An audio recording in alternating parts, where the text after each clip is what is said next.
या गणपतीकडे कीर्तन करायला मिळतं हे माझं भाग्य आहे. कोण कुठल्या माणगाव गावचा एक माणूस, त्याला बोलवायचं आणि कीर्तन करायचं. कदाचित त्यांचीच इच्छा असेल आणि त्यामुळे इथे संधी मिळते.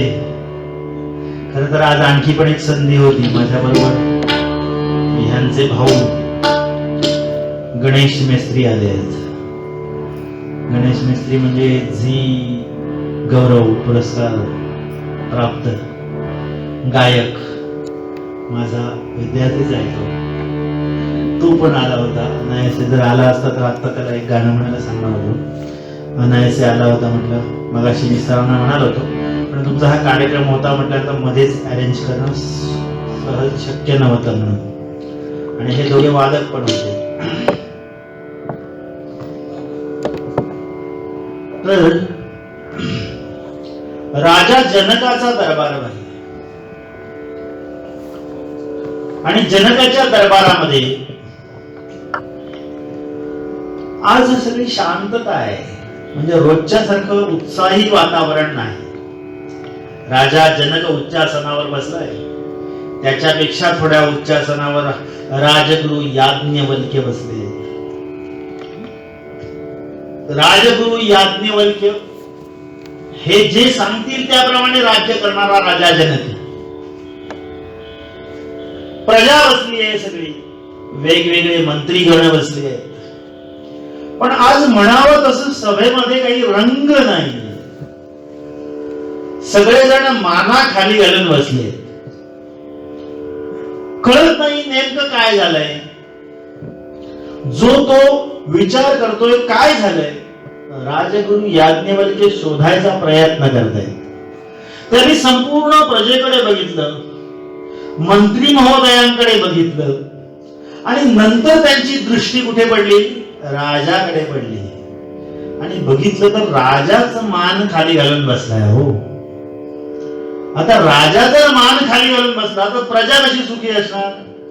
यथा राजा तथा प्रजा, त्यावेळची गोष्ट आहे, अगोदरची गोष्ट आहे, पूर्वीची. यथा राजा तथा प्रजा. आता तसं नाहीये. आता यथा प्रजा तथा राजा, कारण आपण निवडून देतो त्यांना. म्हणून जसे आपण तसे ते. मग त्यांच्या नावाने ओरडत बसतो आपण 5 वर्ष काय करत नाहीत म्हणून. दिले कोणी? आम्हीच दिले ना. म्हणजे आमच्यात जे गुण आहेत तेच त्यांच्यात असणार, काही वेगळे नाहीत, आपल्यातलेच आहेत ते. पण नंतर त्यांच्या नावाने आपण ओरडतो काय नाही उगाच दिले म्हणून. पण यथा प्रजा तथा राजा, कारण लोकशाही आहे. तसं नाही. जसा राजा म्हणजे त्या काळची गोष्ट. राजा दुःखी प्रजा दुःखी, राजा आनंदी प्रजा आनंदी. राजा पडला प्रजेने रडायचं. राजाला दुःख झालं की प्रजेला दुःख झालं पाहिजे. यथा राजा तथा प्रजा. म्हणून राजगुरु याज्ञवल्क्य राजा जनकाला विचारतायत, राजन काय नेमकी समस्या आहे. इतका दुःखी कष्टी कशासाठी झालायस तू. तेव्हा राजा म्हणाला की मुनिवरा काय सांगू. पहाटे पहाटे मी एक स्वप्न बघितलं आणि या स्वप्नामध्ये मला असं दिसलं की कोणीतरी माझं राज्य हिरावून घेत आहे, कोणीतरी माझी संपत्ती काढून घेत आहे आणि मी दरिद्री झालो आहे आणि शेजारची राष्ट्र माझ्यावर आक्रमण करत आहे. माझं राज्य नेस्तनाबूत केलेलं आहे आणि माझ्यावर आता भीक मागून खाण्याची पाळी आली आहे. दारोदारी भिक्षा मागत मी फिरतोय. असं स्वप्न मी पहाटे बघितलं आणि जागृत झालो तेव्हा उजाडलेलं होतं. पहाटेचं स्वप्न हे खरं होतं म्हणे आणि म्हणून मी चिंतेत आहे. असं म्हटल्यानंतर राजगुरु याज्ञवल्क्य म्हणाले, अरे एवढंच ना, मग त्याच्यासाठी चिंता कशासाठी हवी. हे तुझं जे वैभव आहे, हे तुझं जे राज्य आहे, हे तुझं जे ऐश्वर्य आहे, ऐश्वर्यामध्ये ईश्वर असतो लक्षात घ्या. हे ऐश्वर्य जे आहे ना हे कायम जर राहिलं पाहिजे तर काय कर, गणपतीची सेवा कर, त्या गणपतीची भक्ती कर, त्याला प्रसन्न करून घे. आणि त्याला प्रसन्न करून त्याने जर वरदान दिलं तुला, तर कधीही तुला कशाचीही म्हणून न्यूनता पडणार नाही, कशाची म्हणून कमतरता भासणार नाही. आणि म्हणून हे एवढं कर असं म्हटल्यानंतर राजा जनक म्हणतायत, अहो मी कधी देवाचं नाव सुद्धा साधं घेतलं नाही. पूजा कशी करावी, मी क्षत्रिय आहे, राज्याचं रक्षण करणं हे माझं काम आहे, प्रजेला सुखी ठेवणं हे माझं काम आहे. आणि मी देवाची भक्ती कधी केलीच नाही. मी देवाची भक्ती कशी करायची? मला कुठलं स्तोत्र येत नाही, मला कुठली आरती येत नाही. हो, बऱ्याच लोकांना आरती वगैरे काही येतच नाही. ते चतुर्थीच्या दिवसात एकदा पाठ करतात आणि मग त्याचे वेगवेगळे अर्थ लावतात. काय काय म्हणतात ना, आमच्याकडे सांगितलं तर भरपूर मोठे विनोद होतील, पण आता नको, आता ही वेळ नाही. आणि म्हणाले कसा तो प्रसन्न सुद्धा, देव सुद्धा कसा प्रसन्न होतो हा गणपती, त्याला काही जास्त काही द्यावं लागत नाही. हो, पत्रम पुष्पम फलम तोयम यो मे भक्त्या प्रयच्छति. भक्तीने, आत्मीयतेने, प्रेमाने त्याला साधं पत्रम, पत्र म्हणजे पान, पुष्पम फलम तोयम पाणी, भक्तीने दे. फक्त तो काय आहे, भाव तोची देव. भाव महत्वाचा आहे. भाव बळे वश प्रभु तो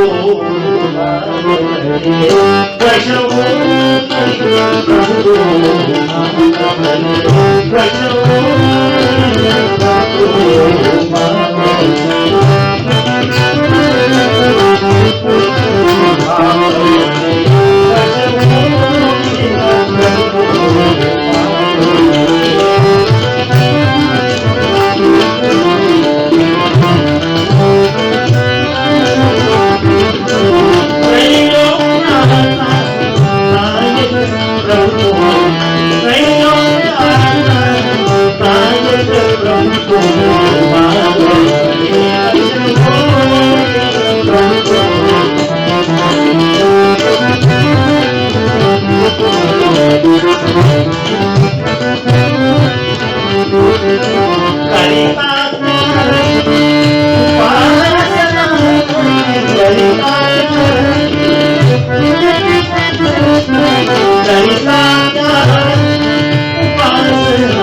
भाव बळे वश होईल.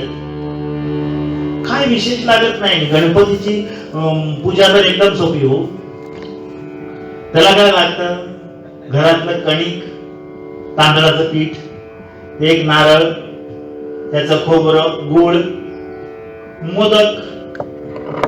आणि ते मोदक म्हणजे करायला पण सोपे, घरातल्या घरात होतात. फुलं सुद्धा जास्त नाही. दुर्वा, दुर्वा म्हटल्यानंतर छोट्या मुलांना कळत नाही, ते बेल नाही दुर्वा असं म्हणतात. सायकलला बेल नाही दुर्वा असं म्हणतात. ते दुर्वा, 2 कुडल्या, त्या असं त्या अल्प सेवा केल्यानंतर प्रसन्न होणार असं ते दैवत आहे. तेवढं कर आणि त्या गणपतीला प्रसन्न करून घे. राजा जनकाने ठरवलं की आपण गणपतीला प्रसन्न करून घ्यायचं. आपला सगळा कारभार मंत्र्यांच्या स्वाधीन केला आणि राजा जनक अज्ञातवासात निघून गेला. घनघोर अशा अरण्यामध्ये जाऊन तपश्चर्येसाठी बसलाय राजा जनक आणि गणपतीची तपश्चर्या करतोय. ओम नमस्ते गणपतये त्वमेव प्रत्यक्षं तत्त्वमसि त्वमेव केवलं कर्तासि त्वमेव केवलं भर्तासि त्वमेव केवलं हर्तासि त्वमेव सर्वं खलुदं ब्रह्मासि कृतं वचनं सत्यं वचनं तव त्वं तव श्रोतारं तव दातारं तव धातारं तव आचार्यशिष्यं तव पश्चात्तारं तव पुरस्तारं तव उत्तरात्तारं तव उद्धातारं तव अधरात्तारं सर्वतो मां पाहि पाहि. किती वर्ष? 12 वर्ष. 12 वर्ष तप झालं आणि तप झाल्यानंतर काय तर होते, तो शब्द उलट फिरवायचा. तप केल्यानंतर काय निर्माण होते? पत निर्माण होते, क्रेडिट.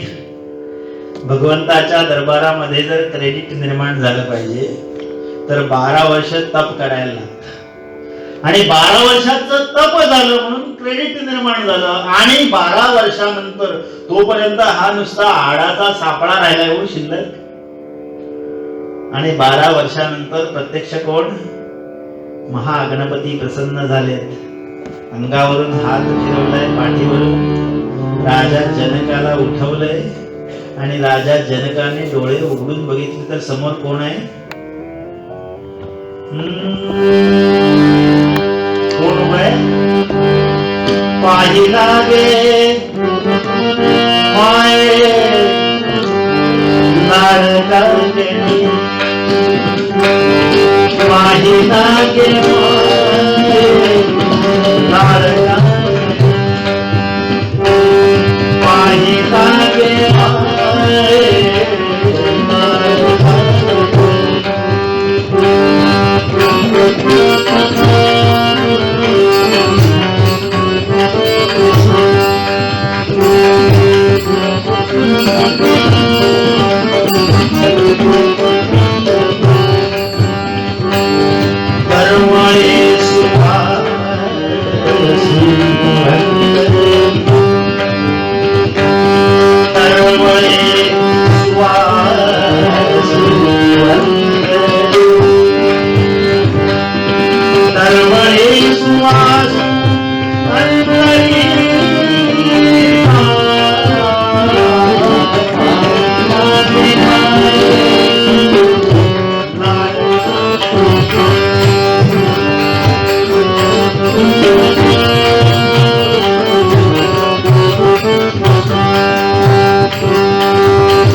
ऐकणार आहे. हातातच जादू आहे. विश्वकर्म्याची माणसं आहेत. त्याच्यामुळे विश्वकर्मा हा आर्किटेक्ट देवांचा. त्याच्यामुळे त्याने जे बनवलेलं आहे ती देवाची प्रतिकृती आहे. ती देवाने तयार केलेली. त्याच्यामुळे हातातच देव आहे. कलेश्वराची माणसं आहेत. हातात कला आहे. आणि विशेष आहे हो, ते बसलेत पाठीमागे. ते बघा, ते तुमच्या पाठीमागे दोघे तबलावालेच. आणि विशेष करून ते खास मुद्दाम प्रसाद मिस्त्री येणार आहेत. हे कुठे पाचवडवरून येत आहेत. प्रेमाने येणारी माणसं आहेत. म्हणजे म्हणून ते बरं वाटतं. कोण म्हणजे मी आणि कृष्णामाई असणार म्हणून सांगितलं ना, ती जे आहे ना, म्हणजे गर्दीच असायला हवी असं नाही, गर्दी असायला हवी. नुसतीच गर्दी असं उपयोगाची नाही. मी बऱ्याच वेळा आमच्याकडे तिकडे गमतीने केव्हा तरी सांगतो की मार्केट असतं ना, शेवटचं बाजारामध्ये शेवटचं जे मार्केट असतं त्याच्यामध्ये गर्दी प्रचंड असते. पण त्याच्या अलीकडे सोनाराचं दुकान असतं. त्याच्यामध्ये एक दोनच माणसं असतात हो. सोनाराच्या सराफाच्या दुकानामध्ये एक दोन माणसं. बाजारात रविवार बुधवारचा बाजार असतो, त्याच्यात प्रचंड माणसं असतात. पण व्यवहार कुठे जास्त होतो? व्यवहार सोनाराच्या दुकानात जास्त होतो. दोन माणसं असली तरी सुद्धा. त्याच्यामुळे हे सोनाराचं दुकान आहे. त्याच्यामुळे महत्वाचं ते आहे. प्रत्यक्ष महागणपती प्रसन्न झाले आहेत आणि जनकाला सांगितलं, उत्तिष्ठ राजन, वरंबुळी, काय हवं ते मागून घे. काय हवं ते मागून घे, मी प्रसन्न झालो आहे. लंब उदर पीतांबर फणीवर बंधना, सरळ सोंड वक्र तुंडत्री नयना. असं ते ध्यान समोर उभं आहे. काय हवं ते मागून घे असं म्हटल्यानंतर मागायला सुद्धा अक्कल पाहिजे हो. वरही वरायास पाहिजे समज. काय मागून घ्यावं? आम्हाला देव प्रसन्न झाला तर आपण काय मागणार? लाखभर रुपये दे. सांगू, देव प्रसन्न झाल्यानंतर काय मागायचं? राजा प्रसन्न झाला, मेंढपाळाला काय मागावं त्याने? माझ्या 60 पिढ्यांना पुरेल इतका तंबाखू आणि चुना दे म्हणे. ते अजूनपर्यंत संपतच नाहीये, चालूच आहे. काय मागावं? हे देव प्रसन्न झाला एका माणसाला, म्हणला तुला मी काय मागशील ते देईन, पण अट एकच आहे. काय? तू जे मागशील त्याच्या दुप्पट तुझ्या शेजाऱ्याला देणार. हा विचार करतोय, हे बरं आहे. तपश्चर्या करायची मी, 12 वर्ष फुकट घालवायची मी, आणि शेजाऱ्याला काय म्हणून? आधी कोणाचा शेजारी बरा नसतो. म्हणजे तुमचा असेल नाही असं नाही, पण शेजारी हा म्हटल्यानंतर शक्यतो बरा नसतोच. 99.99% पण की नाही. शेजारी किती बरा, कसा बरा असेल तो? शेज म्हणजे बाजूला, अरी म्हणजे शत्रू. शेज म्हणजे बाजूला, अरी म्हणजे शत्रू. शेजेचा अरी, बाजूचा शत्रू, बरा कसा असेल? बरा असणारच नाही. कोणाचा तुमचा बरा असेल मला सांगा नंतर, कीर्तन संपल्यानंतर मी त्यांचे पाय धरणार आहे. शेजारी आमचे बरे आहेत खूप. आता आम्ही आलोत ना, बिचारे जागे घरी बसलेत, आमचं घर राखत. असं पण असतील काही आले नाहीत कीर्तनाला हो. कारण काय, आमच्या घरी लॉक आहे ना, उगाच कोणीतरी चोरी वगैरे नको करायला म्हणून जागे बसलेत बिचारे घरी टीव्ही बघत. शेजाऱ्याला काय म्हणून द्यायचं? त्याने विचारलं, तुला जे नाही. हा विचार करतोय काय मागावं. कोकणातला होता, आमच्याकडे जा, बुद्धिमान प्राणी आमच्याकडे. तो विचार करतोय काय मागावं. 1 लाख रुपये मागितले, शेजाऱ्याला 2 लाख फुकटची. बंगला मागावा, एक चांगला टोलेजंग, शेजाऱ्याला 2 बंगले कारणाशिवाय. हा विचार काय मागावं, काय मागावं, काय मागावं. खूप वेळ विचार केला आणि मग झटकन त्याला आठवलं, देवा. मला एकदम आठवलं, म्हणाले अरे माग लवकर, मी उभा आहे तुझ्यासाठी. म्हणाले माझा एक डोळा फोडून टाक म्हणाला.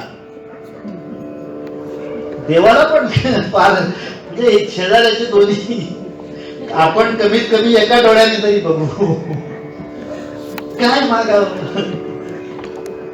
वरही वरायास पाहिजे समज. आणि राजा जनकाचं सुद्धा नेमकं तेच झालं हो. काय मागावं राजा जनकाने? माझ्या राज्यामध्ये अक्षय सुख समृद्धी राहू दे, कोणी अकाली मृत्यू येऊ नये कोणालाही. कोणाकडेही द्रव्य कमी पडू नये, सगळे श्रीमंत व्हावे, सगळी संसाधन जी आहेत ना ती सगळी त्याला प्राप्त हो, धन धान्य विपुल प्रमाणात सगळं हो. देवाला हे द्यायला कठीण नाही. मुळात आपण देवाकडे काय मागावं? आपण त्याच्याकडे जाऊन काहीतरी एक वस्तू मागतो आणि ती देवाला देणं सोपी असते, कारण देवाला आपण देव कधी मागत नाही. कधी असं मागितलं का कोणी, देवा तूच मला हवायस? साधी गोष्ट आहे हो. त्याची विरोधावली काय आहे? अनंत कोटी ब्रह्मांड नायक राजाधिराज अशी ज्याची विरोधावली आहे त्याच्याकडे एक वस्तू मागावी का? मग काय मागावं? त्यालाच सांगावं तूच माझ्याबरोबर ये म्हणून. तो जर आला तर त्याचे सगळे सातबारा आपल्या नावावर येणार नाहीत का? येणारच हो. पण आपण त्याला मागत नाही. नको कशाला आणखी परत, कठीण आहे.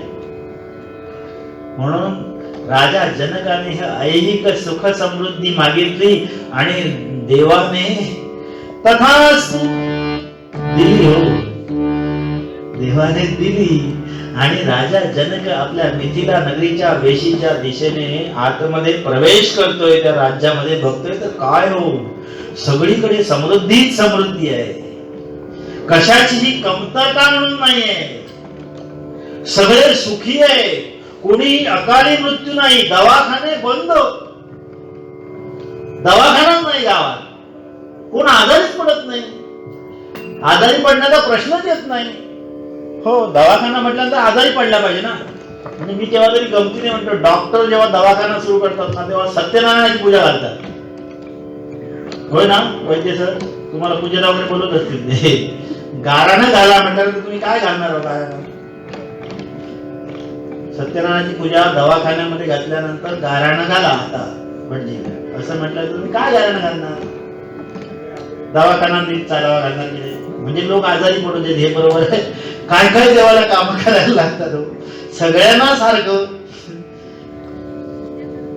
तस दवाखाने बंद झाले आणि सगळं व्यवस्थित चाललंय. सगळं राजाची कीर्ती पसरली. राज्य करावं तर जनकाने, राज्य करावं तर जनकाने, राज्य करावं तर जनकाने. एकाने दुसऱ्याला, दुसऱ्याने चार जणांना अशी पसरली, कीर्ती पसरली, करुणोपकरणी कीर्ती पसरली आणि सर्व जनी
सर्वजनी श्रुतगारी वार्ताजनकासी पावना देव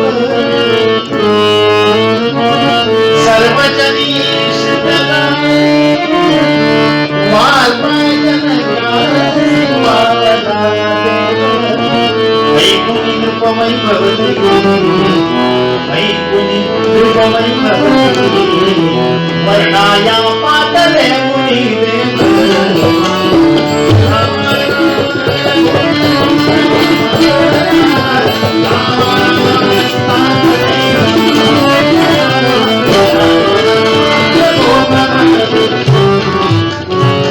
स्वर्गातून स्वर्गात कोण आले? नारद मुनी आले.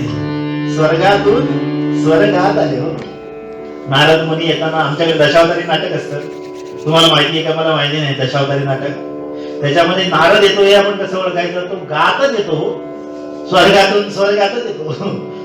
तो कसा येतो? येताना नारायण, म्हणजे त्याची एंट्रीच गाण्याने आहे. तो आला की गाणं सुरू झालं. नारायण रमण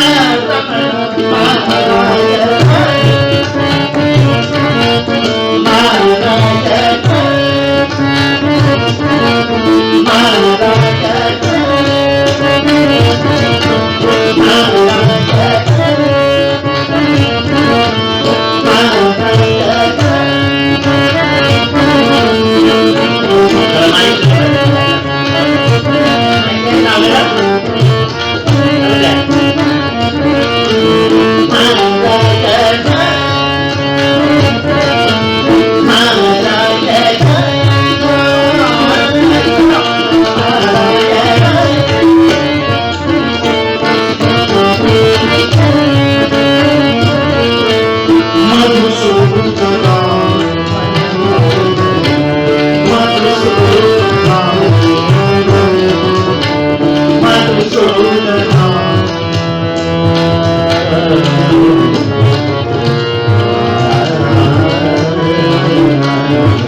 राजा जनकाच्या दरबारामध्ये आले आणि राजा जनकाकडे नारद मुनी आले म्हणून जनक राजाला आनंद झाला. हो, वार्ताहर प्रत्यक्ष आला.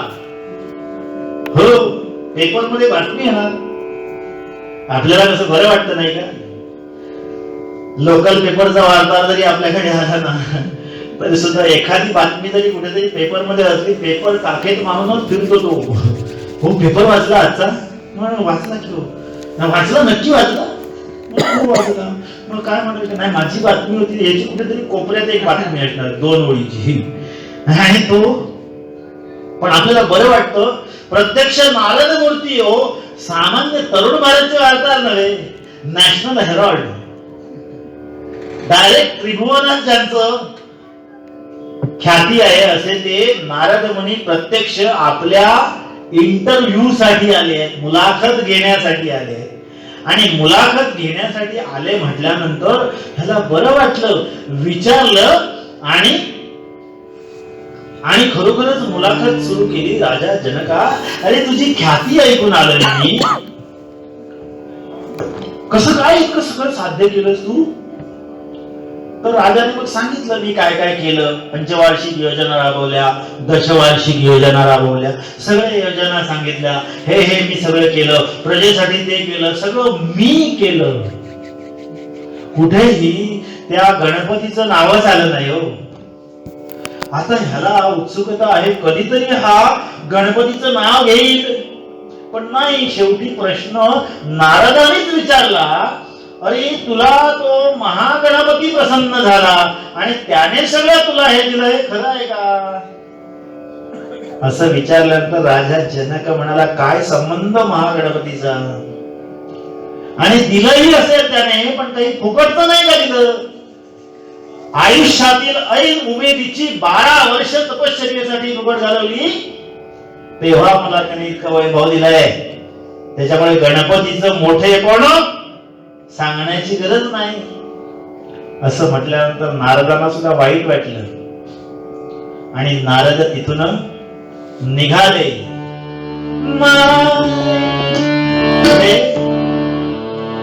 गणपतीच्या दरबारामध्ये गेले. गणपती आता कुठे बाहेर पडत होते, वाहन बाहेर काढलं होतं आणि आता काय करणार? राईड होणार. तुम्ही तयार केले ना वाहन. एक कलाकार मंडळी जाऊ छानपैकी. तुम्हाला आता उशीर झाले म्हणून, नाहीतर सगळे हे गणेश मेस्त्री आता ज्याने गायला तो, त्याचे वडील पण आले, उत्कृष्ट गायक आहेत, दिनेश मेस्त्री.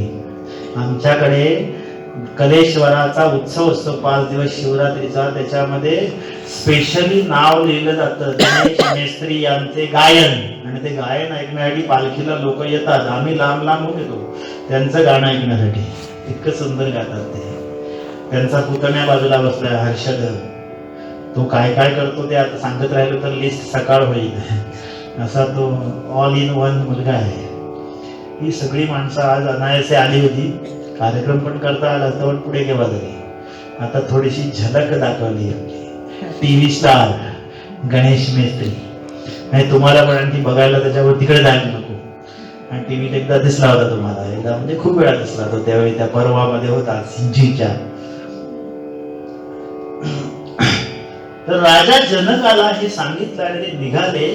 आणि गणपती आता बाहेर पडत आहेत. इतक्यात वक्रतुंड महाकाय सूर्यकोटी समप्रभ निर्विघ्नं कुरु मे देव सर्वकार्येषु सर्वदा.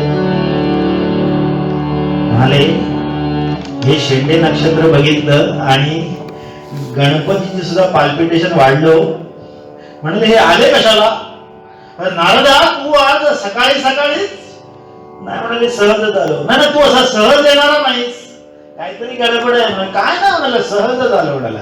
एका श्लोकाचा अर्थ होता म्हणून आलो. श्लोकाचा अर्थ आणि तुला तो कसला म्हणाले ना. आता तो म्हटला ना वक्रतुंड महाकाय, ते वक्रतुंडचा तेवढा अर्थ फक्त सांग मला म्हणाले. वक्रतुंडाचा म्हणजे काय अर्थ? तुला काय म्हणणं काय आहे तुझं? वक्रतुंड म्हणजे वाकड्या तोंडाचा. कसा तो वाकड्या तोंडाचा? गणपती म्हणजे मंगलमूर्ती आहे. ती मंगलमूर्ती वाकड्या तोंडाची कशी असणार? आम्ही लहानपणी एक गाणं म्हणायचो, गणपती तुझी सोंड वाकडी, पार्वती तुझी नत तोकडी, असं एक गाणं होतं. परंतु ते गमतीने म्हणायचं. पण वक्रतुंड याचा अर्थ वाकड्या तोंडाचा नाही. मग नेमका अर्थ काय आहे? तेव्हा गणपती सांगतायत, अरे वक्रतुंड याचा अर्थ वक्रांतुंड यती दिसहा वक्रतुंडः. जो वाकड्याला सरळ करतो तो वक्रतुंड, वक्रांतुंड यती दिसहा वक्रतुंडः. वाकड्याला सरळ करतो. जरा बदला म्हणाले नाव आहे तुमचं. कारण काय म्हणाले, जो सरळ होता त्याला वाकड्या केला. राजा जनक इतका सरळ होता तो बिचारा, तो वाकडा झाला की हो त्याला तुम्ही आशीर्वाद दिला त्याने. आणि का म्हणून हे नाव ही बिरुदावली काय करायचे, तेव्हा जरा बदला असं म्हटलं. आणि नारायण अंतर्धान पावले. नारद म्हटल्यानंतर ते त्रिभुवन संचारी आहेत. म्हणून ते टीव्ही मध्ये सुद्धा नारद कसा दाखवतात बघितलं ना तुम्ही. नारद कधी चालत येताना दाखवत नाही. टीव्ही मध्ये नारद दाखवण्याची पद्धत कशी आहे, ते वाजवतात काहीतरी, ढँग हे आला तो, परत ढँग गेला, पटकन जातो तो. असा चालत वगैरे येताना दाखवत नाही. कारण तो त्रिभुवन संचारी आहे. पटकन कुठेही केव्हाही येऊ शकतो. आणि 24/1 वर्ल्ड परमिट, नॅशनल विशनल तसं काय भानगड नाही, कुठेही जाऊ शकतो. आणि हे झालं. आणि आता गणपतीच्या लक्षात आलं काय झालं ते. आणि एक 6, 7, 8 महिन्याच्या अवधीनंतर मिथिला नगरीच्या वेशीमधून एक म्हातारा 75 वर्षाचा, 80 वर्षाचा म्हातारा म्हटल्यानंतर म्हाताऱ्या माणसांना जरा वाईट वाटतं. कोणाला म्हातारा झालेला आवडत नाही. खरं तर म्हातारा म्हटल्यानंतर वाईट वाटण्याची गरजच नाही. म्हातारा याचा अर्थ महातारा, सुपरस्टार असं त्याचा अर्थ आहे. कधीही लक्षात ठेवायचं. म्हातारा म्हटल्यानंतर बरं म्हणायचं, पण आपल्याला वाईट वाटतं.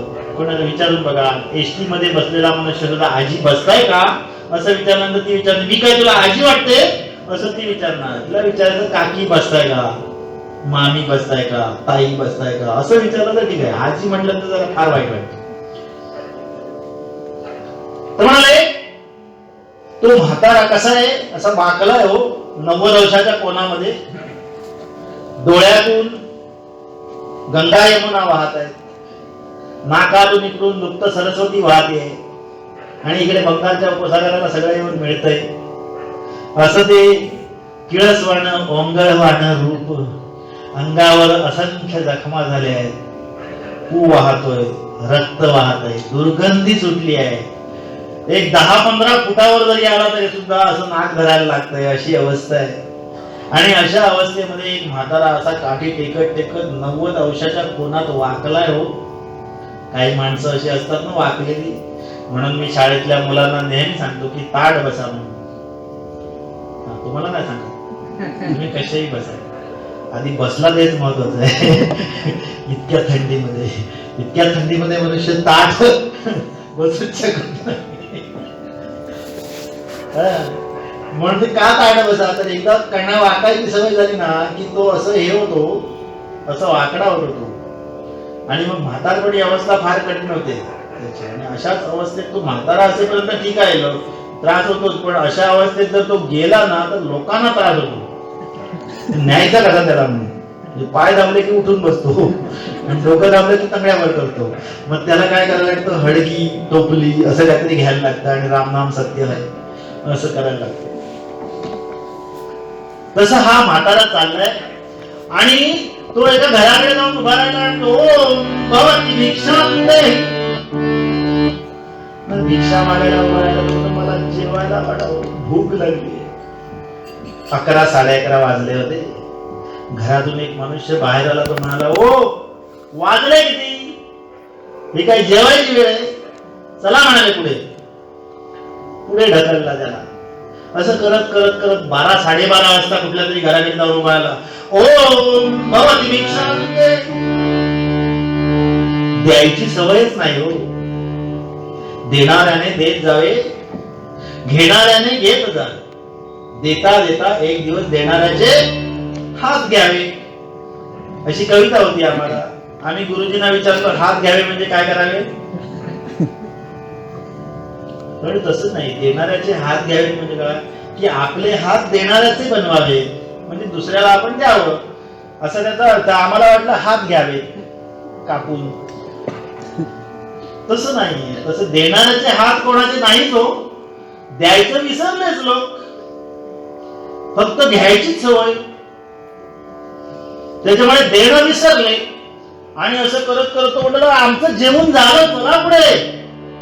आणखी थोडे पुढे गेले, नाही मध्ये थांबले परत. ते म्हणतात आम्ही अजून जेवायचे आहोत, ते झाल्यानंतर आम्ही तुम्हाला देऊ. पुढे गेल्यामुळे जेवण झालं हो आमचं, सगळं संपलं सुद्धा, भांडी घासून ठेवली आम्ही काही जास्त बनवतच नाही. सकाळी विचारतो सगळ्यांना तुम्ही किती जेवणार, चपात्या किती खाणार, तुम्ही भात किती जेवणार, तेवढाच आम्ही बनवतो. शिल्लक काही ठेवत नाही. आमच्या घरामध्ये फ्रीज नाही शिळं खायला. असं करत करत त्याला कोणी काही अन्न द्यायला तयार नाही. आणि हे करत करत तो पुढे गेला, मिथिला नगरीच्या राजधानीपाशी गेला. आणि त्या राजवाड्याच्या, राजाच्या राजधानीच्या त्या महालाच्या बाहेर जे द्वारपाल उभे होते, ते द्वारपाल झोपा काढताय. लोक कामच काय नाही, कसे तरी बिचारे त्या भाले वगैरे असे धरून बसले आहेत, म्हणजे उभे राहिले आहेत, फेविकॉल वगैरे लावून कस तरी आपलं. आणि अचानक कसली तरी दुर्गंधी आली म्हणून बघतात तर समोरून हे ध्यान येतंय. म्हटल्यानंतर ए थांब म्हणाले, थांबवला त्याला, भाले लावले त्याला. कुठे आला म्हणाले, मला राजाला भेटायचंय. अरे पण राजाला असं भेटतात, आधी अपॉइंटमेंट नको घ्यायला. साधा सरपंच असला तरी सुद्धा तो आतमध्ये पाठवत नाही हो पटकन कोणाला. तुमच्या गावातला नव्हे, जायचंय मला आतापर्यंत म्हणाले, तसं पाठवत नाही. डॉक्टर सुद्धा बघा, आणि पटकन पाठवलं तर त्याची किंमतच राहत नाही. डॉक्टर कसे बघा, आतमध्ये पेशंट एक गेल्यानंतर 1 तासाभराने दुसऱ्या पेशंटला बोलवतात. झटकन म्हणजे बाहेरचं सुद्धा बरं वाटतं. डॉक्टर चांगले आहे का, 1 तास तपासालो, फार चांगले आहे. म्हणजे उगाच तर त्यांनी पाठवलं तर आत्ता गेले नाही आत्ता आले, बरोबर नाही डॉक्टर काय. असं म्हणजे ते महत्व वाढवण्यासाठी काय करायला लागेल, वेळ द्यायला पाहिजे. आमदार खासदार येताना कसे येतात बघा कार्यक्रमाला, तुमच्या उशिराच येणार ते.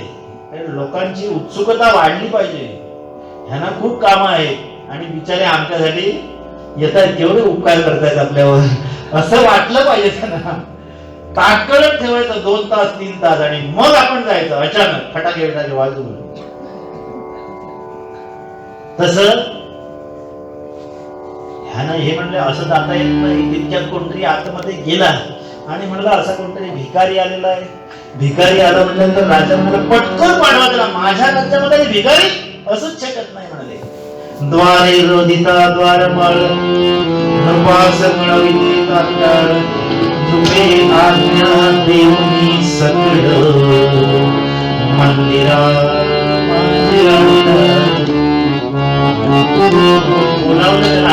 झटकन आतमध्ये घेतलं. लोकांना कळायच्या अगोदर, लोकांना कळता का म्हणे असं प्रत्येकाचं मत असतं, कुठलंही असू दे.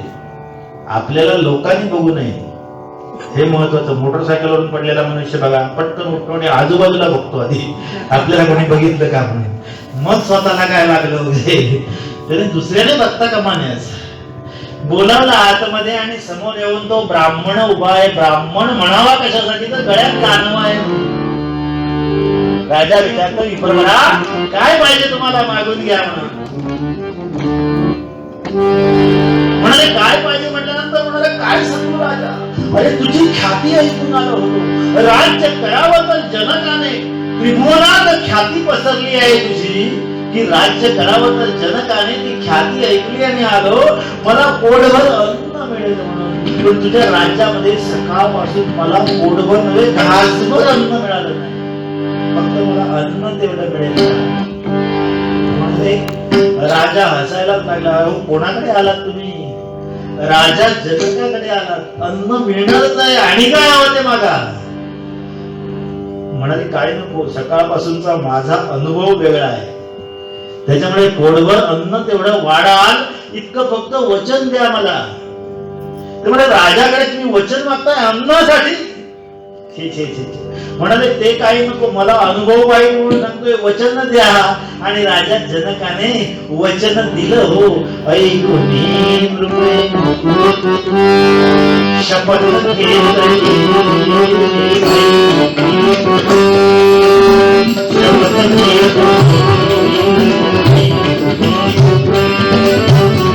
शपथ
सांगितलं, दिलं वचन. आणि वचन दिलं आणि लगेच कोण आले तिकडे, अशी ऑर्डर, राजाची ऑर्डर म्हटल्यानंतर कोण आहे तिकडे म्हटल्यानंतर दोन उजरे, मी महाराज. मी महाराज म्हटल्यानंतर आठवण झाली मला आपल्या नाटकाची. नाटकामध्ये एकदा असं झालं होतं, कोण आहे म्हणजे राजाची भूमिका करणारा आणि प्रधानाची भूमिका करणारा असे दोघे जण होते. बरं, आमच्याकडे सामाजिक नाटकं म्हटल्यानंतर काय असतं, त्याने कॉस्ट्युम सुद्धा त्याने आणायचं. म्हणजे आधी महिनाभर तयारी करतात, सगळी 2-4 ड्रेस शिवतात.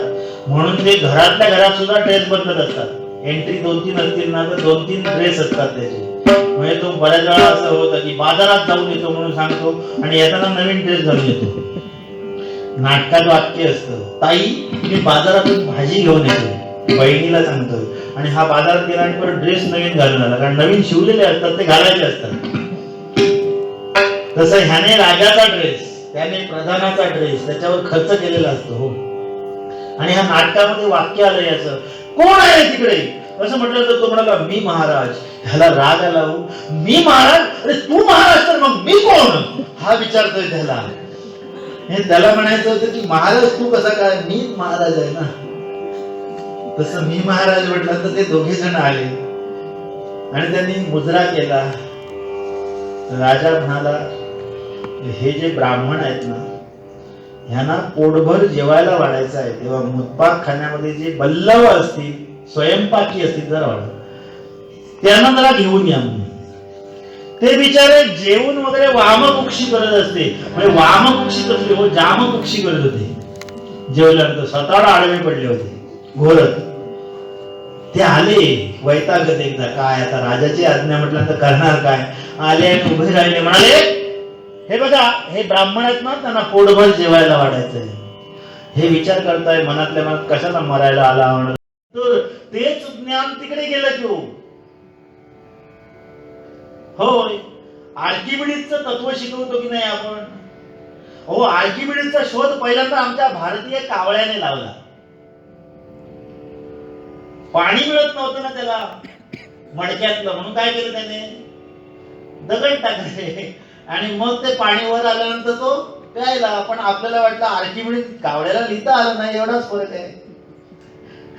होय, म्हणजे कुठलेही वस्तुमान हे पाण्यामध्ये बुडवल्यानंतर ते त्याच्या आकारमाना एवढा द्रव बाजूला सारतं. हे कावळ्याला जर लिहिता आलं असतं तर आम्ही त्या कावळ्याचं तत्वज्ञान मानलं असतं, नाही का? तसं इंडियन फिलॉसॉफी आपण ज्याला म्हणतो ती तिकडे गेली आणि आपटून आली हो आपल्याकडे. मग फॉरेन म्हटल्यानंतर आपल्याला आवडतं, फॉरेनची भयंकर आवड आपल्याला. हो, म्हणजे सहज केव्हा तरी मला आठवतं, डॉक्टरांकडे एक स्त्री गेली आणि ती म्हणाली, डॉक्टर माझ्या डोळ्यामध्ये काहीतरी गेलंय म्हणाले, डोळा दुखतोय भयंकर. डोळ्यांच्या डॉक्टरकडे गेली, त्यांनी तर टॉर्च वगैरे मारून बघितला आणि म्हणाले थांबा, म्हणाले फॉरेन पार्टिकल्स आहेत म्हणाले. म्हणजे फॉरेन आहे, मग म्हणाले असू द्या. तिला काय म्हणायचं होतं की फॉरेन आहे ना, मग ते चांगलं असणार. म्हणजे तिला त्यांना काय म्हणायचं, तर बाहेरचं काहीतरी वस्तू आतमध्ये गेली आहे त्याच्यामुळे. म्हणजे असं बऱ्याच वेळा होतं. मुंबईत गेलो होतो परवा, माझ्या बरोबर एक छोटा मुलगा होता आमच्या घरातला, आणि मुंबईतल्या एका मित्राकडे गेलो, तर मित्राने गेल्या गेल्या मला सांगितलं की मी आत्ता अमेरिकेचा दौरा करून आलो म्हणून. आणि अमेरिकेचा दौरा करून आलो म्हटल्यानंतर माझ्या बरोबर माझी सौभाग्यवती होती. तिने माझ्याकडे अशी एक नजर टाकली की नाही, की तुम्ही बघा, साधं मुंबईला यायला मला आता 15 वर्ष लावली, म्हणे फॉरेनचं सोडाच, हे बघा कुठे जाऊन आले ते. मला पण जरा खजील झाल्यासारखं वाटलं. अमेरिके काय माझ्या बसमध्ये नाही, म्हणजे बसमधून जाताच येणार नाही, प्लेन मधून जाता येणार. म्हणून मी जरा, पण नंतर तिने आणखीनच जरा, म्हणजे ज्याला जलन असं म्हणतात ना, तसं तिने काय केलं, ती साडी आणली हो अमेरिकेची, आणि ती साडी दाखवली. हे बघा, हे गेले होते ना अमेरिकेला, त्यावेळी त्यांनी मला ही साडी घेतली म्हणून. पुन्हा एकदा तीच अवस्था माझी झाली, आणि त्याची किंमत वगैरे काहीतरी अमुक डॉलर वगैरे सांगितले तिने. आणि ते बघितल्यानंतर असं वाटलं की नाही, अरे अरे काय आम्ही अवस्था ही, काय ही, म्हणजे या जन्मामध्ये तरी आपल्याला काय अमेरिका शक्य नाही आहे. पण काय झालं, आमच्या बरोबर तो छोटा मुलगा होता ना, त्यांना सवय असते ना, ती मुलंच, तो इंग्लिश मिडियमचा हो, त्याने ते काय करायला लागला, ते साडी जी होती ना ती असे एक एक करून उलगडायला लागला ती. आणि ती उलगडल्यानंतर सहज त्याला आतमध्ये काहीतरी लिहिलेलं दिसलं, त्याच्यावर लिहिलं होतं मेड इन हरियाणा. त्यांनी पटकन वाचलं आणि गोंधळ झाला हो. काय झालं, साडी अमेरिकेची होती पण तयार झाली होती हरियाणामध्ये, इंडियामध्ये. तिकडे गेली आणि तिकडून परत आली म्हणून अमेरिकेची झाली. अमेरिकेत साड्या कशाला तयार करायला, तिथे नेसतच नाहीत साड्या हो. तिथे साड्या तयार करण्याचा प्रश्नच येत नाही. पण आपल्याला काय हौस आहे, तिकडून आणली म्हणून. तसं दुर्लभ हा नर देह जाणणे. 184 योनी उगाच सांगितल्या नाही तो, 184 योनींचा हिशेब सांगितला आम्हाला. जलजा 9,00,000 दशलक्षांश पक्ष, क्रमयो रुद्र लक्षांश,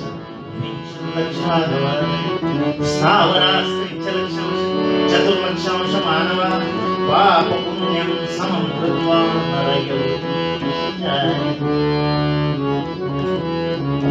काय सांगितलं, जलजा 9,00,000, 84 लक्ष योनींचा हिशेब सांगतोय. गणित ज्यांचं चांगलं आहे त्यांनी करायला हरकत नाही. जलजा 9,00,000 म्हणजे जलचर 9 लक्ष प्रकारचे.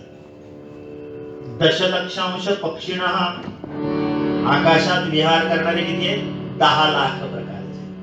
म्हणजे किती झाले, 19 झाले. जलजा 9,00,000, दशलक्षांश पक्षिणा, कृमयो रुद्र लक्षांश. रुद्र म्हणजे 11. हे बऱ्याच लोकांना माहिती नसतं. रुद्र म्हणजे 11. म्हणजे कृमयो रुद्र लक्षांश किती, कृमी 11 लक्ष प्रकारचे. म्हणजे कृमी म्हणजे कुठले, अगदी बारीक, जे आपल्याला सूक्ष्मदर्शक यंत्राने बघावे लागतात. म्हणजे दुधाचे दह्यात रूपांतर करणारे सुद्धा कृमीच असतात. उपासाला आपण दही खातो, उद्या संकष्टी आहे ना, पण दही चालतं ना आपल्याला. पण दही खरं तर कृमी असतात ना होते आतमध्ये, म्हणजे मांसाहार नाही का झाला, तसं नसतं. उगाच सोडून द्याल तुम्ही, ते गोलाणू असतात. ते असे गोल बॅक्टेरिया आपण ज्याला म्हणतो ते असतात. परंतु तरी सुद्धा ते जीवच आहेत ना, सजीव आहे. ते धरून त्याच्यापासून अगदी महाकाय हत्तीपर्यंत सगळे जर प्राणी कृमयो कृमयो म्हणजे कृमयो रुद्र लक्षांश, कृमी किती म्हणजे अगदी हे दिव्यावरचे जे छोटे छोटे प्राणी गुदगुल्या करतात आतमध्ये येऊन, ते सगळे मिळून रुद्र लक्षांश, कृमयो रुद्र लक्षांश विंशन लक्षा गवादय. गवादय म्हणजे चतुष्पाद प्राणी. माणूस किती आहे? द्विपाद प्राणी आहे. 2 पायावर चालतो म्हणून तो द्विपाद आहे. माणूस 2 पायावर ताठ चालणारा प्राणी आहे म्हणून त्याचं वैशिष्ट्य आहे ते. माणसाची खूप वैशिष्ट्य आहे, पण त्याच्यातलं हा नरदेहाचं आणखी वैशिष्ट्य आहे की तो 2 पायावर ताठ चालतो. म्हणजे इथे माणसं किती बसली आहेत हे जर आपल्याला, म्हणजे भजनाला आमच्याकडे माणसं येतात ना, त्यांना उसळ आणि चहा द्यायचा असतो. मग काय करतो आम्ही, घरातला एक माणूस बाहेरच्या बाजूला पाठवतो आणि बाहेरच्या चपला बोलून ये म्हणून सांगतो त्याला. भागीले 2 केले की आतमध्ये माणसं किती आहेत ते कळतात. म्हणजे कृमयो रुद्र लक्षांश विंशन लक्षा गवादया. 20 लाख प्रकारचे चतुष्पाद प्राणी. स्थावरा स्त्रींचे लक्षांश किती झाले बघा, विसरलो मी परत. जलजा 9 लक्षांश, दशलक्षांश पक्षिणा 19, कृमयो रुद्र लक्षांश 30, विंशन लक्षा गवादया 50. बरोबर ना? स्थावरा स्त्रींचे लक्षांश 30 लक्ष प्रकारचे वनस्पती आहे. वनस्पती सुद्धा सजीवच आहेत. सायन्स मध्ये सांगतात सजीव आहेत, कारण ते प्रकाशाच्या दिशेने खोड वाढतं, जमिनीच्या दिशेने मूळ वाढतं वगैरे वगैरे. म्हणजेच स्त्रींच्या लक्षांश किती झाले? 80 झाले. आणि चतुर्लक्षांश किती? 4 लाख प्रकारचे मानव आहे. चतुर्लक्षांश मानव हा म्हणजे सगळ्यात कमी कोण आहे? माणूस अल्पसंख्य हो. आणि तो अल्पसंख्य आहे म्हणून प्रबळ आहे. जो अल्पसंख्य असतो तो जास्त प्रबळ असतो, कारण त्याला सर्वायवल साठी जगायचं असतं. माणूस सगळ्यात कमी त्याच्यामध्ये, म्हणून तो सगळ्यावर राज्य करतो मेंदूचा वापर करून. पाप पुण्यम समम कृत्वा नरयोनीश जाय. आणि म्हणून इतकं सगळं करून 184 योनी फिरून आपण या देहामध्ये जर आलोय, तर या देहामध्ये आपण आलोय, मग या देहाची वैशिष्ट्य सुद्धा आहे. तो ताठ कण्याचा आहे. आपण प्राणी म्हणजे हा माणूस ताठ कण्याचा. बाकीचे सगळे आडव्या कण्याचे आहेत. साप म्हणजे तो झाडावर चढायला लागला की उभा कणा होतो, तो भाग वेगळा. परंतु साप आडव्या कण्याचा, बैल आडव्या कण्याचा, कुत्रा आडव्या कण्याचा, सगळे आडव्या कण्याचे आहेत. माणूस एकच उभ्या कण्याचा आहे. आणि माणसासारखा आणखी एक प्राणी आहे अंटार्क्टिका खंडावर, त्याचं नाव पेंग्विन. तो मनुष्य सदृश व्यवहार करतो, माणसासारखे व्यवहार करतो, बुद्धिमान आहे तो जास्त. कारण काय, त्याचा कणा थोडा वेळ तरी ताठ राहू शकतो. म्हणून श्वान पथक जे आहे ना पोलिसांचं, त्या पोलिसांच्या श्वान पथकामध्ये 2 पायावर जास्त वेळ ताठ उभे राहणारे जे कुत्रे असतात, श्वान असतात, त्यांना निवडलं जातं, कारण ते हुशार असतात. म्हणजे पाठीचा कणा ज्यांचा ताठ राहू शकतो ते हुशार आहेत. कारण काय की पाठीच्या कण्याच्या वरती आणि मेंदूच्या बरोबर खाली शेवटी एक त्रिकोणी आकाराचं एक यंत्र आहे, त्याला मेडुला ऑब्लॉंगेटा असं म्हणतात. आणि मराठीमध्ये त्याला अनुमस्तिष्क असं म्हणतात. मस्तिष्क पुच्छ जे आहे त्याच्या पाठीमागे ते अनुमस्तिष्क जे आहे, छोटा मगज. नाना पाटेकरचा कुठला तरी चित्रपट आहे ना, इधर मत मारो इधर क्या होता है, छोटा मगज होता है असं म्हणतो ना तो. म्हणजे तर ते जे यंत्र आहे ना त्रिकोणी, ते काय करतं, रिसिव्हिंगचं काम करतं. रिसिव्हर आहे ते. अँटेना जर सरळ असला म्हणजे माणूस ताठ बसलेला असला तर त्याला झटकन काहीतरी गोष्टी करतात, चित्र चांगलं येतं. अँटेना हल्ला की चित्र गडबड करत असेल. ही माणसाची वैशिष्ट्य आहेत. असा हा नरदेह आपल्याला मिळाला, पण ह्या नरदेहाकडून नामस्मरण होत नाही. कारण काय, तर याला 5 इंद्रिय जी दिली आहेत ना, ती इंद्रिय त्याला त्रास देतात. आणि त्याचबरोबर काम, क्रोध, लोभ, मोह, मद आणि मत्सर हे 5 षडरिपू जे आहेत ते त्रास देतात. दुर्लभ हा नरदेह जाणणे, क्रोधाधिक वर्जावे. क्रोध अधिक म्हणजे क्रोध, मोह, मद, मत्सर, काम हे सगळे वर्जावे. पण ते शक्य होत नाही हो. क्रोध सोडणं सोपं आहे? राग सोडणं सोपं आहे का? नाही हो. लोभ सोडणं सोपं आहे? नाही, शक्य नाही आपल्याला. आपण म्हणतो म्हणजे घाटावर असंच कृष्णामाईच्या घाटावर जसं तसं काशीला घाटावर 3 जण गेले होते, 3 जण मित्र. आणि घाटावर आंघोळ करून वरती येत आहेत आणि विचारतायत घाटावर कुठेतरी तीर्थक्षेत्रावर गेल्यावर काहीतरी सोडायचं असतं, म्हणून त्याला विचारतायत तू काय सोडलंस रे? तर म्हणाला मी आवळा सोडला. म्हणजे याच्यानंतर मी आवळा खाणार नाही. सोपं आहे ना. आवळ्याचं लोणचं, आवळा सुपारी, आवळा पेठा काहीही खायचं नाही. सोपं आहे. एक आवळा सोडला म्हणून काय आपलं जीवन सगळं संपतंय? आवळा खायचा नाही म्हणलं. याच्यात ह्याला आवळा आवडत नव्हता म्हणून त्याने सोडला. खरं तर देवाला जे आवडतं ते द्यायचं असतं, ह्याला आवडत नाही म्हणून त्याने सोडला. दुसरा म्हणाला, त्याला विचारलं तू कसला आवळा सोडला? म्हणाल मी भोपळा सोडला म्हणून. म्हणजे भोपळा मोठा ना, मग भोपळा कशाला सोडला?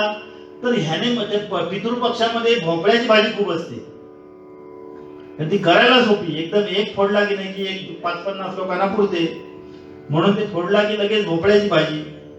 इथे पण उद्या असेल, नाहीये ना ते आले. हा, भोपळ्याची भाजी करायला पण सोपी,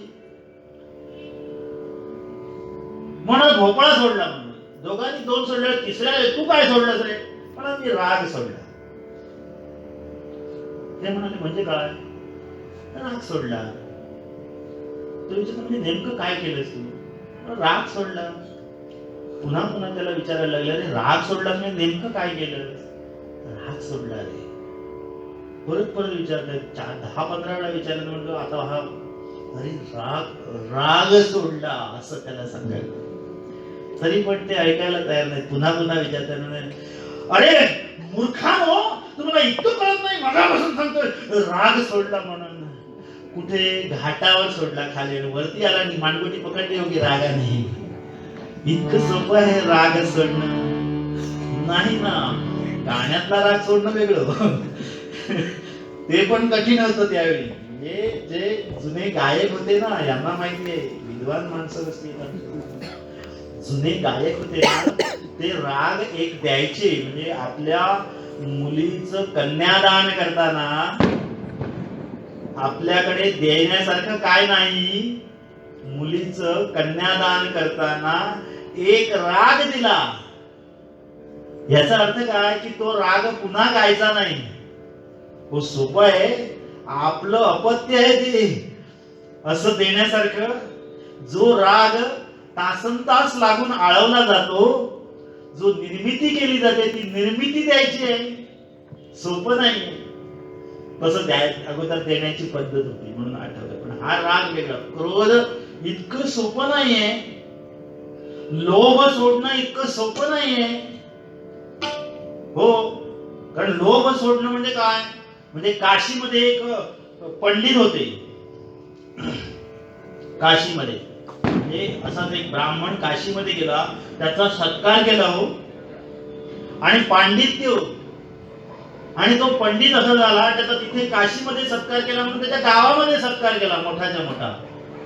आणि गावामध्ये सत्कार केल्यानंतर त्याच्या सौभाग्यवतीला कळलं, पंडित ही उपाधी दिली त्यांना.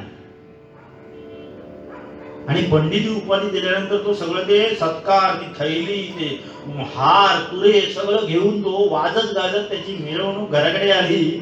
आणि घरात प्रवेश करता करता घरावरची दारावरची बेल वाजवली. दरवाजा उघडला. उघडल्याबरोबर समोर सौभाग्यवती उभी होती. ती म्हणाली, एक काम करा, तुमचा सत्कार झाला ना, मी विचारते त्या प्रश्नाचं उत्तर द्याल का हो? दरवाजात विचारते. हा म्हणाला, तुला काय अक्कल आहे? गावाने सत्कार केलाय माझा आणि तू मला प्रश्न विचार ना. म्हणाले, सोपा प्रश्न आहे, पण उत्तर दिलं तर आत यायचं आहे. म्हणाले, विचार पटकन काय ते. म्हणाले, विचार म्हटल्यानंतर तिने सहजच एक प्रश्न विचारला, पापाचा बाप कोण? तर पापाचा बाप म्हटल्यानंतर काही लोक मुलं बापाला पापा म्हणतात, तो भाग वेगळा. म्हणजे पापा, डॅड, मॉम वगैरे म्हणतात, पण पापाचा बाप कोण असं तिने विचारल्यावर हा गडबडला घेऊ. काय उत्तर सांगायचं? नंतर सांग. नंतर नाही म्हणाले, तयारी करूनच या तुम्ही म्हणाले. येताना आतमध्ये यायचं असेल तर.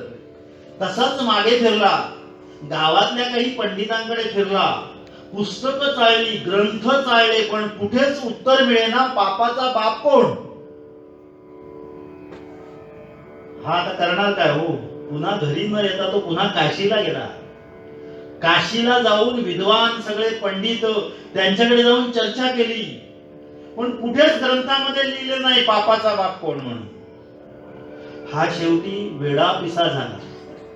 काय करावं याला समजेना.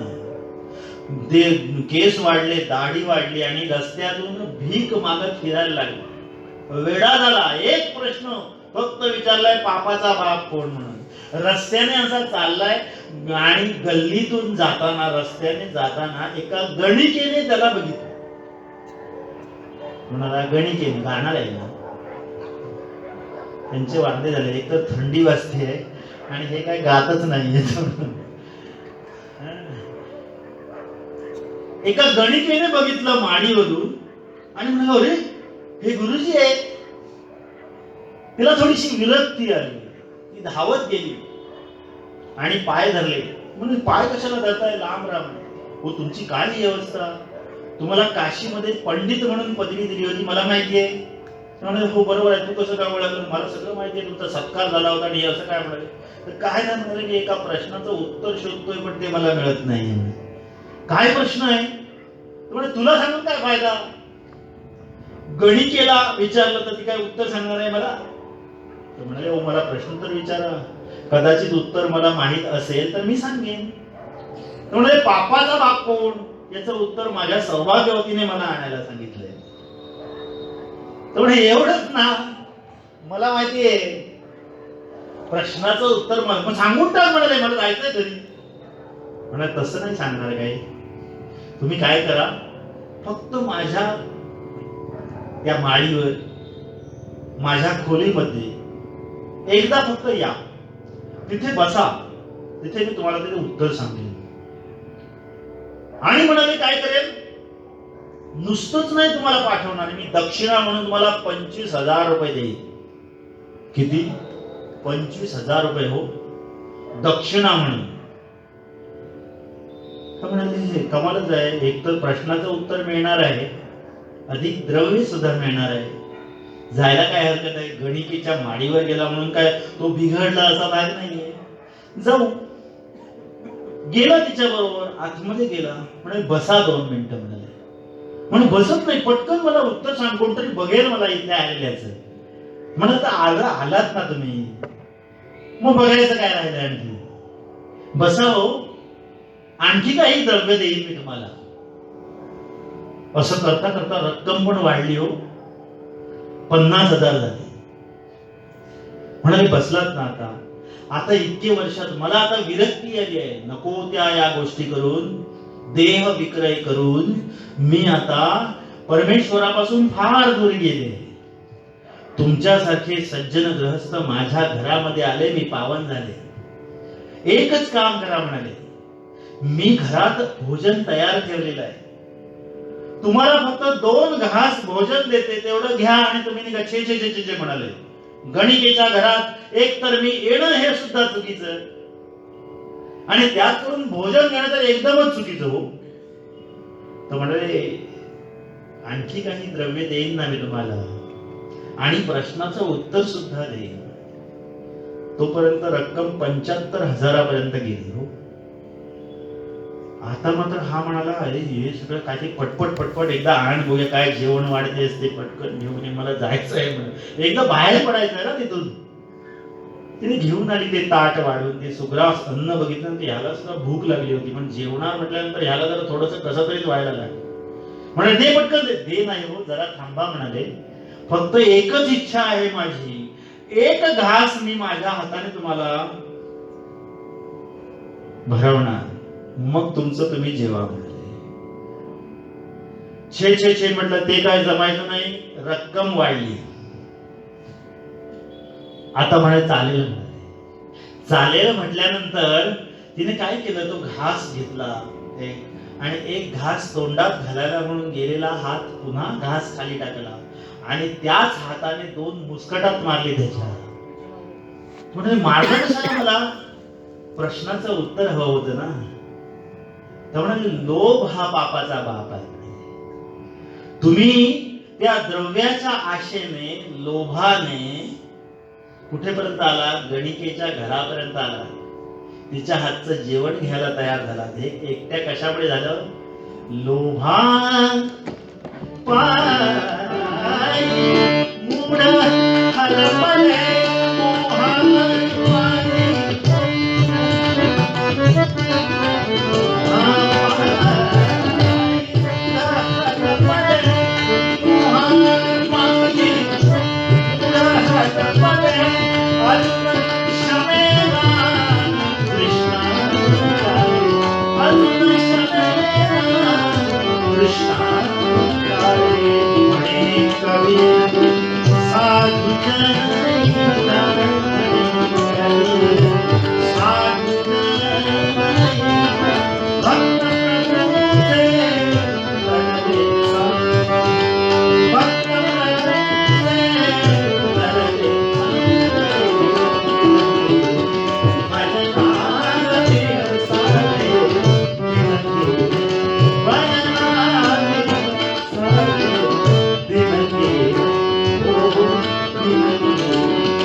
लोभ हा पापाचा बाप आहे. म्हणून क्रोधाधिक वर्जावे, दुर्लभ हा नरदेह जाणवी, क्रोधाधिक वर्जावे, मनुजा हरीशी सतत भजावे. म्हणून ती सतत सवय असायला हवी. जेव्हा दिवसाचे जे 108 10,800 श्वास आहेत, त्या श्वासांबरोबर नामस्मरण घेण्याची सवय झाली तर झोपेत नामस्मरण चालू राहण्याची जबाबदारी त्याची आहे. आपोआप चालू राहणार. श्वास चालू असतो की नाही, झोपेमध्ये श्वास चालू असतो आपला, तो बंद झाला तर सकाळी उठणार नाही आपण. म्हणजे जर झोपेमध्ये श्वास परमेश्वर चालू ठेवू शकतो तर नामस्मरण नाही का चालू ठेवणार. मग ते नामस्मरण केव्हा होईल, सततम चिंतयन्तो मां ये जना परिपासते तेषां नित्याभियुक्तानां योगक्षेमं वहाम्यहम्. म्हणून योगक्षेम जर चालवायचं असेल तर सतत, पण हे सतत शक्य होत नाही, कारण ही इंद्रिय आहे. ही इंद्रिय आपल्याला त्रास देतात. 5 ज्ञानेंद्रिय आणि 5 कर्मेंद्रिय ही सतत त्रास देतात आपल्याला. डोळे, त्यांना सतत चांगलं रूप बघावं असं वाटतं, सतत चांगलं बघावं, चांगलं रूप डोळे. कान, सतत चांगलं ऐकावं, तबला व्यवस्थित वाजला पाहिजे, हार्मोनियम व्यवस्थित, गायक सुद्धा चांगले पाहिजे. कान तृप्त झाले हो, किती सुंदर गाणं मगाशी चालू होतं, चांगलं वाटलं, बरं वाटलं, कानाला आवडलं ते. कान हे आवाज, ध्वनी, हे म्हणजे शब्द हा कानांचा विषय आहे. प्रत्येक इंद्रियाला एक एक विषय दिला आहे. त्वचा स्पर्श सुखासाठी आसुसलेली आहे, म्हणून गाद्या, गिरद्या, मॅट्रेस हे सगळं त्याच्यामुळे आलं. कपडे, कॉटन्स, जीन्स, जे जे काय असेल ते सगळं स्पर्श सुखासाठी आहे. आणि शब्द, स्पर्श, रूप, रस, ही रसना, 4 अंगुळे रसना आहे हो, पण आवरत नाही आपल्याला. कारण काय, 4 अंगुळे रसना, पण रसना ही टेंबे स्वामी आमचे सांगतात, परमपूज्य परिव्राजकाचार्य वासुदेवानंद सरस्वती स्वामी महाराज, ते म्हणतात रसना बहु हुळकी असं म्हणतात. तिला किती विषय पुरवले, वास्तविक बघायला गेलं, एकदा चांगलं चमचमीत खाल्लं म्हणून शांत झालं का जीभ नाही झाली हो, दुसऱ्या दिवशी परत चमचमीत लागतं आपल्याला. हो, नाहीतर शक्य होत नाही आपल्याला. म्हणजे सतत जिभेची 2 काम आहेत खरं तर. एक म्हणजे जीभ बोलण्याचं काम करते आणि दुसरं म्हणजे जीभ चव सांगण्याचं काम करते. हे चव कुठे कळते? जिभेमुळे चव कळते, नाही तर चव कळत. आपल्याला वाटतं पदार्थात चव आहे, पण पदार्थात कुठलेच चव नाही, चव जिभेत आहे.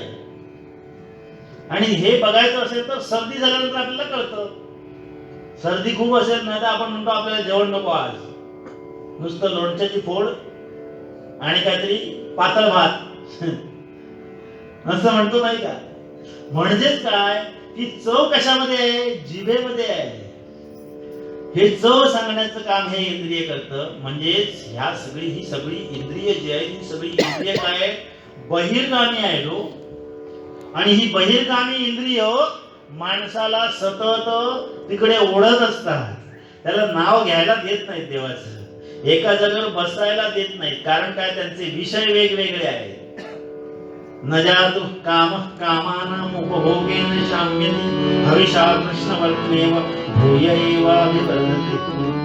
न जातु काम कामानां उपभोगेन शाम्यति. या इंद्रियांना विषय पुरवल्यानंतर ती थंड झाली पाहिजे, पण होत नाही.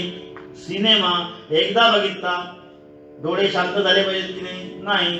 दोनदा बघितला, 25 वेळा बघितला, पण ते पुन्हा त्याला चांगलं रूप बघावं असं वाटतं. डोळ्यांना सतत चांगलं रूप बघावं असं वाटतं. रूपाला आसुसलेले आहे डोळे, म्हणून घरामध्ये आणताना सुद्धा रूप बघून आणतो की नाही आपण? घरामध्ये रूप चांगलं बघून आणतो, पण एकदा आणलं की तो परत बाहेर बघायला लागतो, कारण संपलं. म्हणजेच काय? डोळ्यांना सवयच आहे नाही का? डोळ्यांना सतत रूप चांगलं बघावं असं वाटतं, कानांना चांगलं ऐकावं असं वाटतं, त्वचेला स्पर्श सुखासाठी आसुसलेली आहे. आणि ही सगळी इंद्रिय बहिर्गामी आहेत. आणि म्हणून माणसाला काय करतात? न जातु काम कामानां उपभोगेन शाम्यति. म्हणजेच या इंद्रियांना विषय पुरवल्यानंतर शाम्यता झाली पाहिजे ना, ती होत नाही. उपभोगेन हविषा कृष्णवर्त्मेव. म्हणजे समोर ते यज्ञकुंड पेटलेलं आहे, त्या पेटलेल्या यज्ञकुंडामध्ये तूप टाकलं की अग्नी थंड झाला पाहिजे की भडकला पाहिजे? तूप टाकल्यानंतर अग्नी थंड झाला पाहिजे हो. पण बघा गंमत, तूप टाकल्यानंतर भूय एव अभिवर्धते, आणखी वाढतो. म्हणून ही इंद्रिय जी आहेत ना, ही इंद्रिय काय होतं की सुरुवातीला तद अग्रे अमृतोपम परिणामी विषमीव तत्सुखम राजसं स्मृतम. म्हणजे भगवान गोपाल कृष्णाने काय सांगितलं की इंद्रियांना विषयेंद्रिय संयोगात. काय सुंदर सुभाषित आहे हो. विषय आणि इंद्रिय यांचा संयोग झाला की काय होतं? गोड वाटतं. विषयेंद्रिय संयोगात तद अग्रे अमृतोपम परिणामी विषमीव. म्हणजे ते जे पहिल्यांदा सुरुवातीला गोड असतं ना, ते शेवटी कडू असतं. म्हणून शेवटाचा दिस गोड व्हावा असं आपण म्हणतो. सुरुवात कडू असायला हवी. दिवाळीच्या पहिल्या दिवशी पोहे खायच्या अगोदर आपण काय करतो?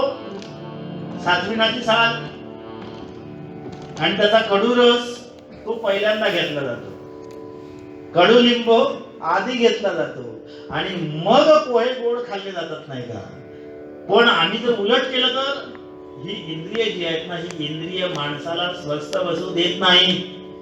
आणि म्हणून मग काय होतं की देव म्हणतो इंद्रिय, देवाने ही इंद्रिय जरी काय केली, त्यांची ताकद कमी केली.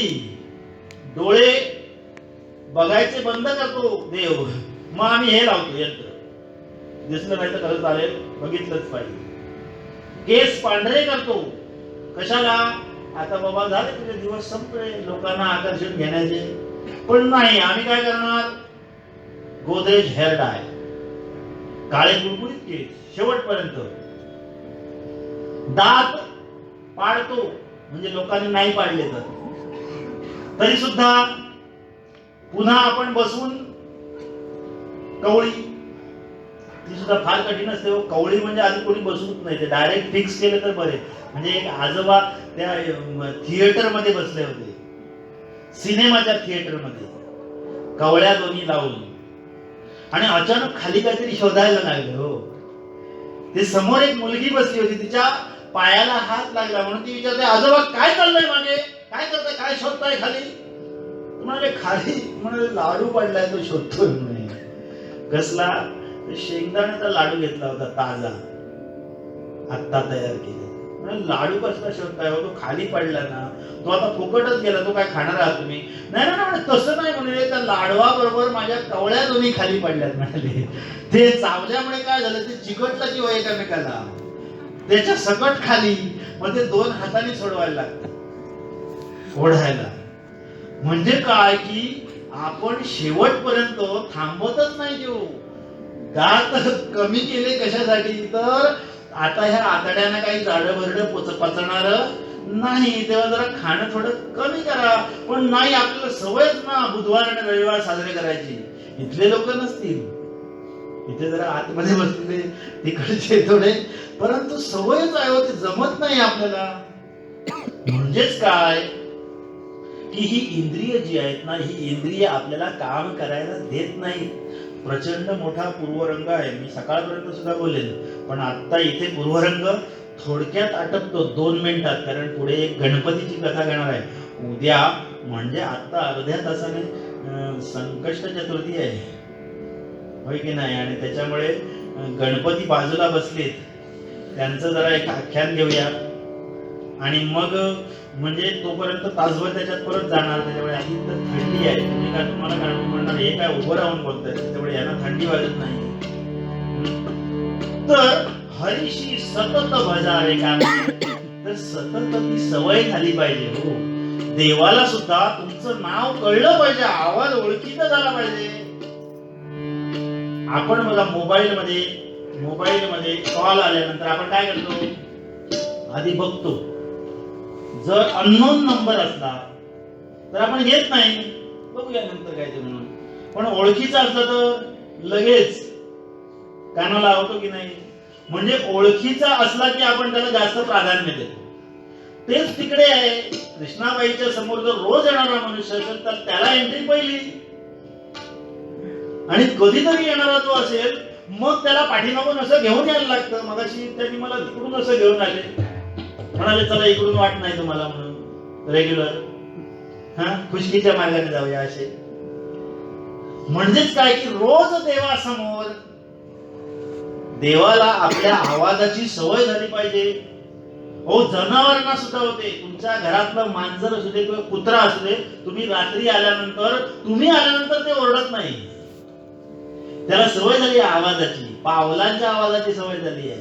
जिन्यातून चालताना पावलं कशी पडतात त्याच्यावर जनावर सुद्धा ओळखतात. इतका आवाज तयार आहे, कान तयार आहे. मुंबईमध्ये नाही का, म्हणजे मी मुंबईमध्ये परवा गेलो होतो माझ्या भावाकडे. सकाळी गाडी जरा लवकर गेली, याला फोन केला नव्हता आणि मी गेलो सकाळीच 5:30च्या दरम्यान काहीतरी गाडी पोहोचली म्हणून मी त्याच्या रूमवर गेलो आणि काय केलं, मी वरती चढतोय आणि बेल वाजवल्याबरोबर तो माझ्यासमोर पातेले घेऊन बघायला. झोपेत होता हो, पातेले कशाला आणलं? मग लक्षात आलं की त्यावेळी कोण तो भैया येतो दूध द्यायला. त्याला वाटलं रेग्युलर, म्हटलं काय बाबा मी आलो, अरे तू आला सवय. असं म्हणजे काय सवयीचा भाग आहे हो, कोण केव्हा येणार याची सवय झालेली आहे. म्हणजेच काय की देवाला सुद्धा सवय असायला हवी ना रोज नामस्मरणाची. कधीतरी आठवण काढणार तर जमणार नाहीये. म्हणून हरीशी सतत भजावे, दुर्लभा नरदेह जाणणे, क्रोधाधिक वर्जावे, निशिदिनी सजन सखासी धर्मिया, मुक्ती पदावर जावे, मंजा हरीशी सतत भजावे.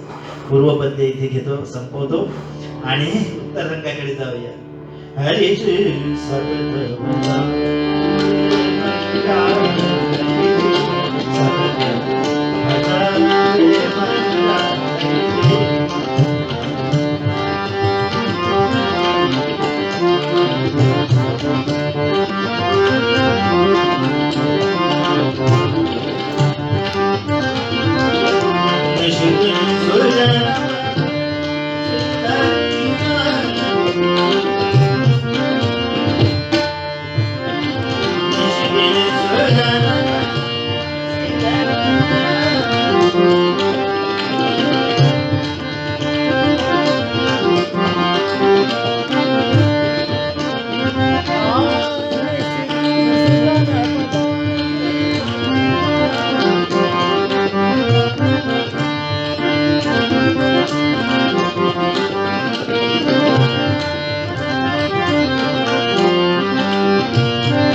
थोडंसं भजन करूया सगळ्यांनी मिळून.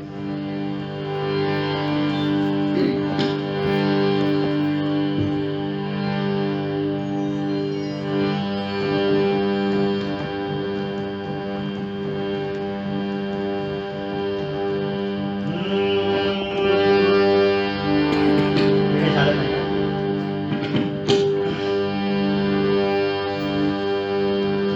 मंगलमूर्ते विघ्नहरा दुरितनाशना कृपाकरा.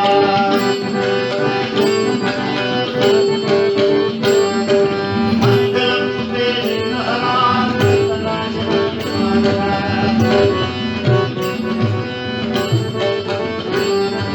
मंगलमूर्ते विघ्नहरा दुरितनाशना कृपाकरा.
संकष्टी चतुर्थी आहे उद्या. काही लोकांचा उपवास असेल.